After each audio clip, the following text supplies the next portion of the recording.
بیا ببین.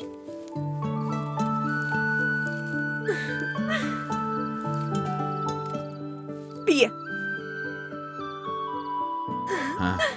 به به بابا جون، مامانت راست میگفتا، حسابی خلاچل شدی. بیا بگیرش. این خوردنیه؟ نه باید سرت کنی. بفرما. مامان ای این بابا واسه شماست. ببرش اون طرف. نمیخوام شبیه دلقک بشم. البته مامانت راست میگه بابا، این قرتی بازی ها رو ول کن.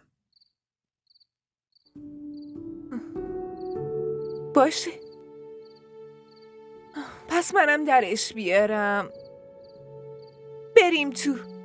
میریم میشینیم و کیکو میباریم مثل همیشه که این کارو میکردیم. باشه حالا وایسا، من امروز 50 سالم شده، برای چی کارای بچه های 5 ساله رو بکنم؟ بابا منم میخوام تولد 5 سالگی تو بگیرم، نه 50 سالگی تو. یعنی چی؟ هیچی. بیاین منم میرم تو. چی شد؟ بچه بازی در میاره. هوری ناراحت شد.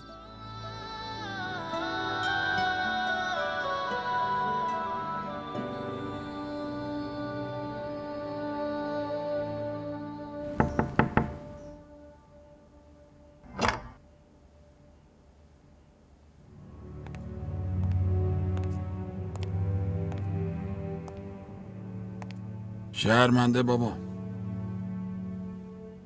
پاشو بریم.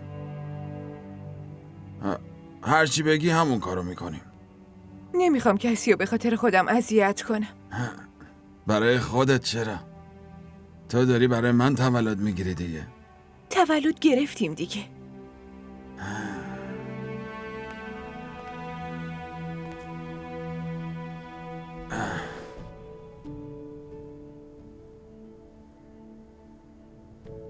آخه وقتی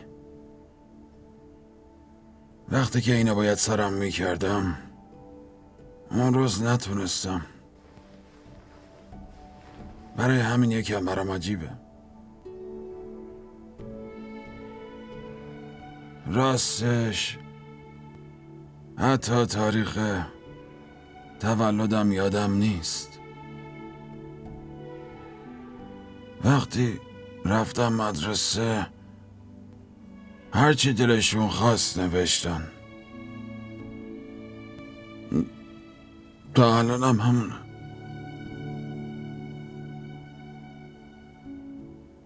هر سال برام تولد میگیری. خب منم میگم که باشه،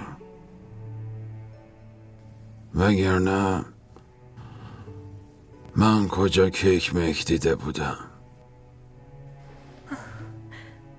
بابا منم واسه همین این کارو کردم دیگه. شما همه یه خواسته هامو، همه یه دستورامو چه خواستی چه نخواستی همیشه انجام دادیش. هیچ وقت نذاشتی احساس کم بوده چیزی رو بخوام بکنم. همه ی اون محرومیت هایی که تو بچگی کشیدی و وقتی سرم رو سینت گذاشتم شنیدم. به دلم موندش. خب بابا دیوونه. من امروز به همه لجبازیام، خواسته هام و دستورام رسیدم با دیدن تو. دیگه چیزی کم ندارم. هیچی. دوست دارم بابا. منم دوست دارم بابا.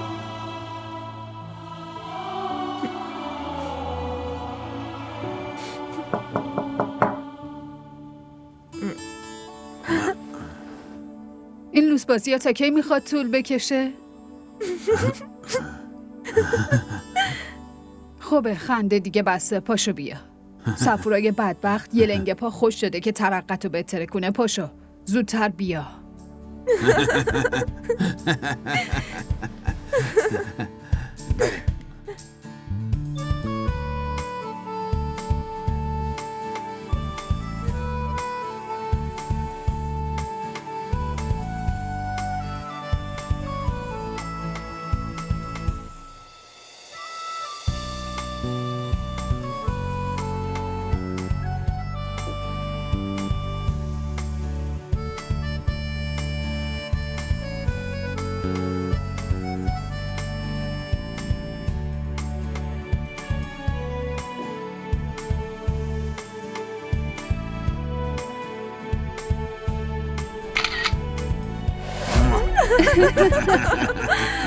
دوست دارم.